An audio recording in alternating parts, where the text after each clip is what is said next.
Teladanilah hidup Henokh yang dikatakan bergaul dengan Allah. Sudahkah hidup saudara bergaul dengan Allah? Dalam arti tetap mempertahankan iman dan kesalehan di tengah dunia yang penuh angkatan yang jahat dan bengkok hati.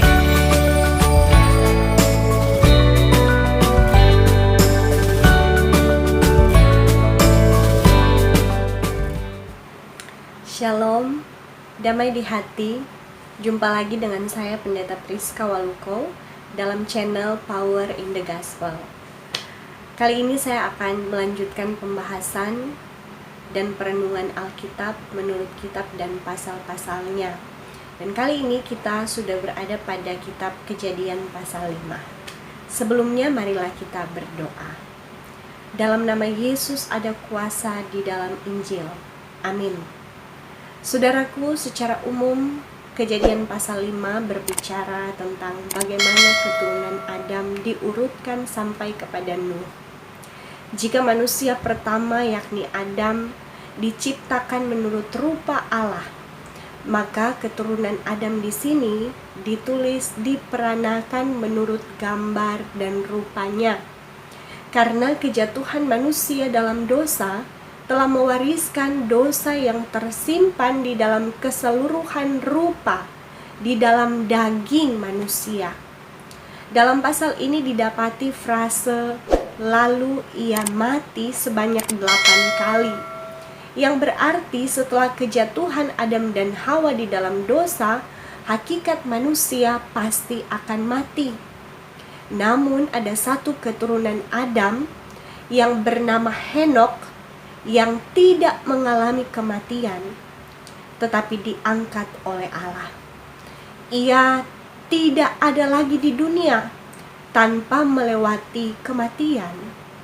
Karena Henokh sampai 2 kali disebut dalam pasal ini hidup bergaul dengan Allah. Dalam Ibrani pasalnya yang ke-11 ayat 4-5, Habel dan Henokh disebutkan secara khusus dalam periode ini karena mereka berkenan kepada Allah. Diangkatnya Henokh karena kesalehannya, memberi pengharapan bagi orang yang hidup benar bahwa Tuhan akan memperhitungkan setiap kesalehan manusia dan akan memberikan penghargaan bagi orang-orangnya yang saleh. Nah, dalam pasal ini juga kita mendapati umur manusia panjang-panjang, mencapai 900-an tahun. Adam mencapai 930 tahun. Dan umur terpanjang di Alkitab adalah Metusalah.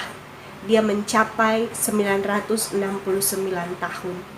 Ini menunjukkan bahwa pengaruh dosa berupa kematian fisik dimulai secara perlahan bagi hidup manusia, dimulai dari Adam dan keturunannya.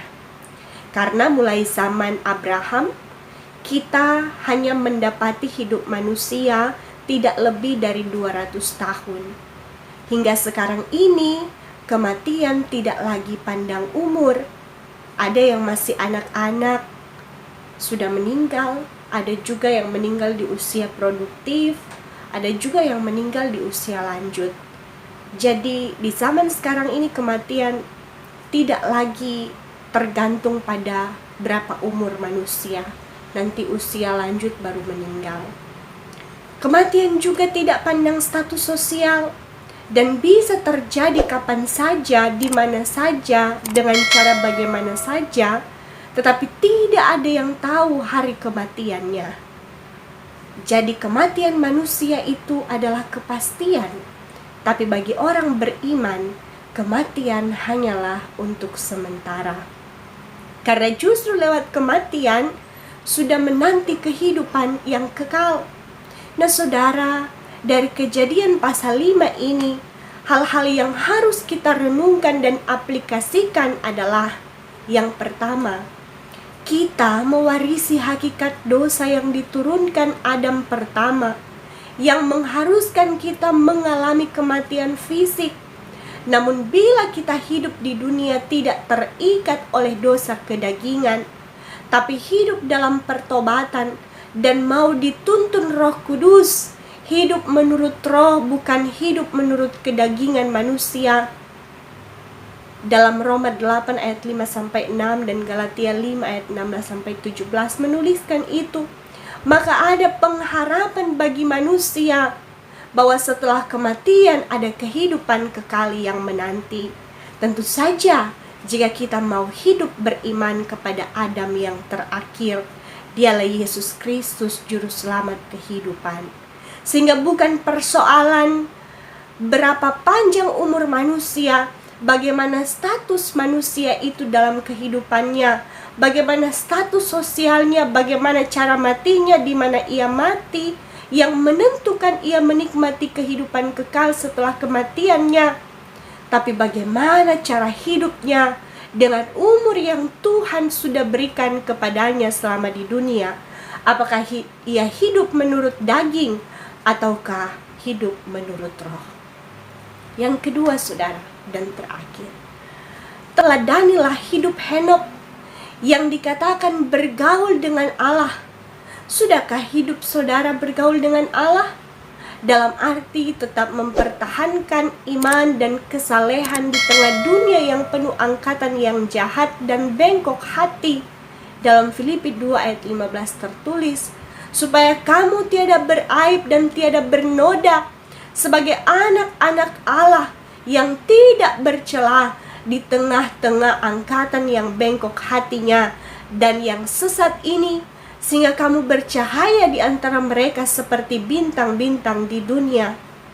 Ingat saudara, bahwa Henokh diperhatikan Allah karena kesalehannya dan diangkat Allah sebagai penghargaan baginya. Dengan demikian, ketika kita mau hidup dalam kesalehan, kita boleh berharap Tuhan pasti memperhatikan kita dan menganugerahkan penghargaannya, entah saat kita hidup di dunia dalam bentuk berkat-berkat setiap hari, bahkan setelah kematian dalam kehidupan yang kekal di sorga. Berharaplah saudara, karena pengharapan anak-anak Tuhan tidak mengecewakan. Amin. Amin saudara. Aminkan firman Tuhan. Nah saudara, di akhir video ini, di new normal era ini, kembali saya menghimbau saudara-saudara untuk turut memutus mata rantai penyebaran virus COVID-19 dengan cara rajin mencuci tangan dengan air atau hand sanitizer, pakai masker, jaga jarak, jauhi kerumunan yang tidak perlu, dan jangan panik saudara, tapi berdoalah. Tetap kuatkan iman, kuatkan imun, salam sehat, sampai jumpa saudara. Maka terimalah berkat Tuhan. Tuhan akan menjaga keluar masukmu dari sekarang sampai selama-lamanya. Amin. Sampai jumpa saudara. Jika Anda merasa diberkati, jangan lupa subscribe, like, and comment. Terima kasih.